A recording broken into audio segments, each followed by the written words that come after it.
कोल्हापुरातील रंकाळ तलावात आज एका महिलेचा मृतदेह तरंगताना दिसून आला। याबाबत स्थानिकांनी जुना राजवाडा पोलिसांना माहिती दिली।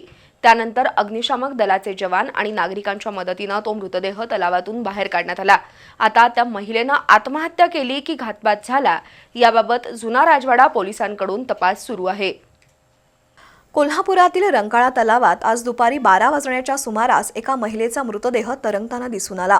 त्यामुळे तलावाच्या काठावर बघायची गर्दी झाली। काही स्थानिक व्यावसायिकांनी जुना राजवाडा पोलिसांना माहिती दिली। पोलीस उपनिरीक्षक महेश पाटील, सहाय्यक फौजदार समीर शेख, वैभव खोत, आयुब पेंढारी, नामदेव कारंडे हे पोलीस कर्मचारी घटनास्थळी दाखल झाले। त्यांनी अग्निशामक दलाचे 2 जवान आणि स्थानिक नागरिकांच्या मदतीने रंकाळ्यातील मृतदेह बाहेर काढला। दरम्यान पाण्यात तरंगणारी एक पर्स सापडली। त्यामध्ये बेळगाव ते कोल्हापूर या मार्गावरील एसटी तिकीट सापडलं। मात्र त्या महिलेची ओळख पटेल अशी कोणतीही कागदपत्र पर्समध्ये सापडली नाहीत। जुना राजवाडा पोलिसांनी त्या महिलेचा मृतदेह उत्तरीय तपासणीसाठी शेंडा पार्क इथं पाठवला असून महिलेची ओळख पटवण्याचं काम सुरू आहे। तसंच आत्महत्या की घातपात या दृष्टीने जुना राजवाडा पोलिसांकडून तपास सुरू आहे।